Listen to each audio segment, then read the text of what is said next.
Falando em vergonhas mil, em problemas, a gente teve um caso essa semana, acabou de ter um caso que uma exposição em Porto Alegre foi suspensa, que era uma exposição Museum, o Queer Museum, que foi suspensa em Porto Alegre a exposição, ou finalizada. Por causa de fascistas. Que era bancada pelo Santander, né, que era financiada pelo Santander, e foi bancada porque houve muita reação negativa por parte de grupos. Eu não gosto de usar termo esquerda e direita, porque não é questão de direita e de esquerda, por grupos... Grupos de extrema direita, Não era direita. Não dá pra falar que é grupo de direita liberal. Para de dourar a pílula. Grupo de extrema direita fascista. Mas não era direita liberal. Sim, aí você fica fazendo essa separação quando a direita liberal, muito providencialmente, se cala nesse momento. Não, mas tem muita gente esquerda liberal. Eu vou olhar aqui para a câmera e vou dizer assim, cancelem suas contas do Santander. Você, gay, humanista, ateu, libertário, povo de santo, você, diversidade, que tem conta no Santander, cancele hoje a conta. Porque é inadmissível que um banco se preste a isso. A montar uma exposição que tem Portinari, que tem Lígia Clark, que tem Volpe, uma curadoria em cima da diversidade, ela cancela isso por causa de fascistas. Qual é o próximo passo? Qual é o próximo passo? Queimar livros? É isso? É mais parecido isso com o macartismo da americana, ou mais parecido isso com a Alemanha pré-guerra? Cara, os nazistas fizeram isso. Sim. A exposição Arte Degenerada. Exatamente. Eles fizeram isso. Picasso, as vanguardas europeias foram tratadas como degeneradas. Isso é nazismo. O que essa gentalha está fazendo é péssimo, hein? E é inadmissível que artistas nesse Brasil se calem e se juntem. Artistas, jornalistas, quer dizer, é uma censura. Pelo amor de Deus. Pelo amor de Deus, a gente quando teve o caso do Jean-Paul Marie, que foi censurado, o filme do Godard, foi um levante, né, da sociedade contra aquilo, que na verdade era uma visão do Godard, mas o que era inadmissível era a censura, independentemente de qualquer coisa, a censura é intolerável. Nós precisamos fazer esse levante em defesa do Brasil, porque não é possível que a gente aceite uma coisa dessa. Mas eu acho, o Sakamoto tem razão no sentido de associar isso também ao macartismo. Porque eu acho que é um elemento... É que eu acho que é muito mais caro de macartismo. O clima que se criou, eu acho que o clima que se criou na sociedade brasileira no último período é um clima de um patrulhamento que pega arte, que pega opinião política, que pega professor em escola desse mesmo grupelho que agora atuou contra a exposição, teve aqui em Escola de São Paulo assediando moralmente professores. Eu fui quantas vezes assediado por esses canalhas. Ou seja, ajuda-se a criar um clima com o silêncio complacente de muitos. Isso da direita liberal. Da direita liberal, até do suposto centro liberal. Quer dizer, ou seja, há um silêncio dessa turma, num momento de polarização, essa história de que nem um nem outro, não sou aqui, não sou acolá, meu amigo, no silêncio, se você não está aqui, você está acolá. A conjuntura se polarizou na sociedade. Sim. E há um ambiente macartista se estabelecendo de maneira forte na realidade. Mas precisamos enfrentar. Essa exposição tem que ir para outro lugar público. Temos que ocupar as ruas, os artistas têm que usar os muros. Essa gente não pode censurar a arte desse jeito. Isso é um absurdo, essa gente é burra em primeiro lugar, não tem repertório. Se essa gente conhecesse minimamente a iconografia cristã, não vou nem falar dos artistas de vanguarda, vou falar da iconografia cristã. Aquela foi encomendada por papas e reis para ilustrar igrejas. Você vai ver atos de violência. Você vai ver mulheres sendo estripadas, cortadas, na própria iconografia cristã. As pessoas são burras, simplesmente. As pessoas que eu digo, essas que atacaram a exposição, elas não têm repertório, elas nunca ouviram falar em Volpe, elas não sabem quem é de Cavalcante. Não, o que eu acho que é então, pior pobreza é o que disso. O que o Santander... eu concordo com você, acho que tem que ter um boicote radical ao Santander. Porque o que ele sinaliza, retirando a exposição, é o seguinte... Esses caras podem. Claro. Esses caras que são um grupelho, minoritário, uma porcaria, um lixo. Fascistas e tal. Eles podem. Então, eu acho que é muito grave. Eu não acho que é uma questão de gay, não é uma questão não é uma questão de um grupo ou de outro grupo. É uma questão da democracia. Ou nós vamos defender isso, ou nós vamos pro ralo. Eu acho que tem alguns pontos para ponderar nessa história, que é o seguinte. Primeiro, a questão de que existe uma massa amorfa que ela é guiada, que ela é pressionada por um grupo de pessoas, né? Agora, há líderes em grupos, não estou falando um ou outro, mas há líderes em vários grupos que sabem exatamente o que estão fazendo, que não são necessariamente, por isso que eu coloco o negócio da extrema-direita, que não são necessariamente de extrema-direita, mas que são extremamente competentes, com várias aspas, no sentido da palavra competente, em utilizar a comunicação pública para atingir os seus objetivos de poder. Tem grupos que estão querendo atingir o poder e estão fazendo e manipulando outros grupos que têm informação, digamos, parcial ou insuficiente para poder entender, às vezes, com aquilo. Aí você simplifica e fala assim, tá vendo aquele quadro lá? Aquele quadro lá, ele vai contra Deus. E aí você acaba, na verdade, empurrando, sendo que esses grupos de liderança sabem exatamente o que estão fazendo. E eu coloco esse negócio que estão fazendo, eles não sabem o que estão fazendo, porque a impressão um pouco, aí está o ponto. E é esse que é o ponto. A impressão é que enquanto determinados grupos estão jogando xadrez no tabuleiro político, né, a resposta da esquerda, os progressistas, ela não é em xadrez também, mas ela é como se fosse uma arena de gladiador. Mas a esquerda tem uma desvantagem nessa história que você precisa levar em conta. A esquerda trabalha com reflexões mais profundas, quer dizer, se a gente vai fazer uma exposição de arte, tem uma curadoria e você faz um recorte, você, em geral, a gente entende como é esse recorte, né? Você quer tratar do queer, da diversidade de gênero numa exposição na história do Brasil.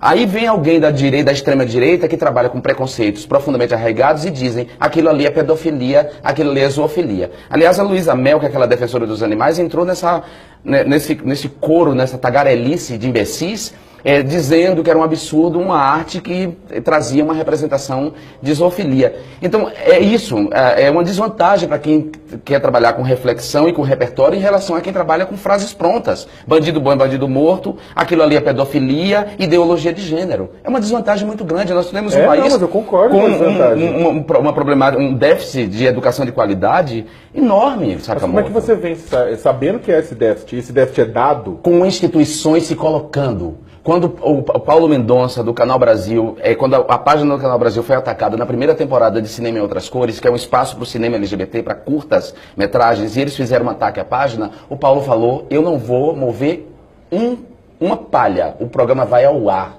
O programa vai ao ar e foi um sucesso. Porque eles criam falsamente uma unanimidade através do ataque, sugerem que a população inteira está contra, através desse ataque por robôs e perfis fakes, e as pessoas se impressionam com isso. O Santander não tinha o direito de se impressionar. Não tinha o direito, como uma instituição, um banco, né, liberal, que trabalha com liberalismo econômico, a ideia de livre mercado, deveria ter um compromisso com as liberdades individuais e chegar para os canalhas e fascistas e dizer não, aqui não. Vocês não vão atacar ninguém dentro da exposição. Eu acho que é isso. E acho que o Gé colocou um ponto importante, que é a atuação de enxame, que faz parecer que eles são, de fato, mais representativos da sociedade do que são. Isso tem muito a ver, por exemplo, com o fenômeno Bolsonaro. Você pega Bolsonaro com 20 e tantos % de intenção de votos. Você achar que 20 e tantos % da população brasileira é de ultradireita fascista, é a interpretação mais equivocada que você possa fazer disso. É um pequeno grupo que vocaliza isso, né? E o grosso do eleitorado do Bolsonaro vem muito mais pelo viés da antipolítica, de que tem que mudar tudo que está aí, de que seduzido por um discurso da ordem, esse tema da insegurança, do que ser ideologicamente de extrema direita. Aí eu concordo total com o que você está falando, mas eu acho que a direita está sendo muito hábil. Eu acho que o Sakamoto pegou um ponto. Porque em vez de pegar e discutir uma plataforma política, ela está discutindo valores. Comportamentos. Sim. Ela está criando um pânico moral. Um pânico moral. E a esquerda está tendo uma dificuldade enorme, porque enquanto a gente está discutindo Palocci, que nem uns idiotas, enquanto isso é traição, isso não é traição, não sei o que lá, eles estão fazendo isso. E eu acho que a gente, por exemplo, ontem eu fui numa ocupação do MTST, lá em São Bernardo do Campo. Coisa mais linda do mundo, entendeu? Quer dizer, um negócio que estava falando dos valores, da solidariedade entre as pessoas, de um ajudar o outro, valores humanos. Eu tinha um pastor ali que fez um discurso arrepiante, de lindo, em vez de ser um discurso do ódio, fazendo um discurso, somos irmãos, Eu acho que a gente tem que resgatar essas coisas, esses valores, e aí, senão nós vamos perder a Falando guerra. um pouco no que, continuando, a Laura pegou, que essa era a minha preocupação, porque a impressão é que a esquerda, determinados grupos, não é a direita, por isso que eu falo da direita liberal, né, eu concordo contigo, é um grupo de extrema direita, é um grupo que se coloca, se traveste como extrema direita, mas na hora que eles atuam de forma a sequestrar a pauta pública, e só que ao invés do resto da sociedade falar assim, você quer sequestrar isso, só que o debate é ali, não é aqui. A gente vai e fica de forma reativa respondendo a um sequestro público da pauta, ao invés de pautar publicamente quais são os elementos que deveriam estar no jogo. O que aconteceu? Inclusive a eleição norte-americana do Trump foi muito nisso. O Trump sequestra a pauta pública, o pessoal fica de forma reativa, a única pessoa que era o Sanders que era capaz de pautar do outro lado não vai para as eleições mesmo. Né? Então, essa é a preocupação. Eu não estou falando que a reação não é, pelo amor de Deus, eu não estou falando que a reação não é válida e é importante. Estou só falando que a impressão é de que a gente está sempre correndo atrás do trator. Mas aí também, eu volto a dizer, sequestra a pauta pública, a gente tem que fazer alguma coisa. A pauta está sequestrada dessa maneira, vidas estão afetadas, essa não é uma questão menor, tem que haver reação. O que nós esperávamos das instituições democráticas é que elas nos ajudassem se colocando. Se o Santander tivesse se colocado, a gente não precisaria estar falando dele aqui agora. Concordo? Botaria os fascistas no seu devido lugar. Não ia ameaçar nenhuma outra instituição. O que é que eu fiz com os meus difamadores? Decidi expor todos eles. Depois de esgotar todas as possibilidades de negociação privada, eu decidi expor. Vários já me pediram desculpas. Porque é isso, é a minha maneira de reagir. Eu não vou ficar gastando meu tempo agora tentando convencer cada pessoa de que o que eles põem na rede é calúnia. Não, eu vou devolver com a mesma moeda, enquanto a polícia resolve, no seu tempo, descobrir de onde parte isso. Só lembrando que o Bruno quer falar, a gente está começando a caminhar para o final do programa, mas eu acho que o Santander deveria, particularmente, só para começar no comentário, eu acho que o Santander deveria ter resistido e mantido, só que o Santander não é instituição pública. E aí tem um ponto importante. Tudo bem, tinha recurso público na exposição, tudo.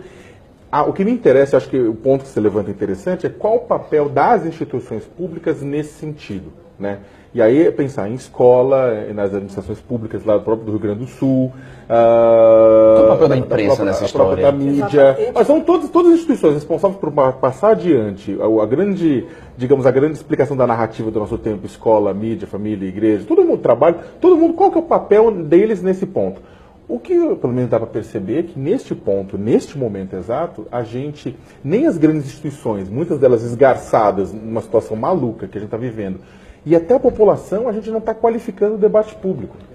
Não tem tempo de qualificar o debate público. Exatamente, mas se a gente conseguisse qualificar o debate público, não sendo apenas reativo, ia ficar mais difícil. Acho que você a gente tem uma aula sobre as vanguardas europeias, eu até dou uma aula sobre as artes. Você está num boteco do bar, por exemplo, tem 4 caras falando, você tem 12 amigos em volta da mesa. Um deles começa a ser homofóbico até o inferno, sabe? Tipo, absurdo, tosco. A mesa, se ela se cala, se ela simplesmente fala assim, cara, olha, desculpa, você tá, ou dá risada, e não chega e fala, amigo, porra, você está em outro século, né? Você, vai acabar mantendo aquele comportamento, né? É o que acontece nas redes sociais também. É até mais simples, eu fico imaginando. Eu acho que tem uma dimensão de reação individual, Sakamoto, mas tem o que você também colocou quando traz o problema da reação da esquerda a esse processo, né? De como nós estamos, de algum modo, aprisionados numa pauta comportamental imposta pela direita, aliás, como reação a conquistas que tiveram, que a esquerda precisa voltar a discutir projeto. Exato. Eu acho que na medida em que a gente bota programa na mesa, olha, definir qual é a ideia de sociedade, qual é a ideia de política, qual é a ideia de democracia, qual é o projeto de economia de cada lado, né? Este é um debate e que a esquerda ficou muito acuada no último período, com medo de fazê-lo, pelo menos setores da esquerda brasileira, com receio, porque isso também significa elementos críticos de balanço daquilo que aconteceu, né? A alternativa para que a gente possa colocar o debate nos nossos termos é fazer uma discussão programática importante, democrática, pela esquerda, né? Com discussão franca e aberta, qualificando o debate.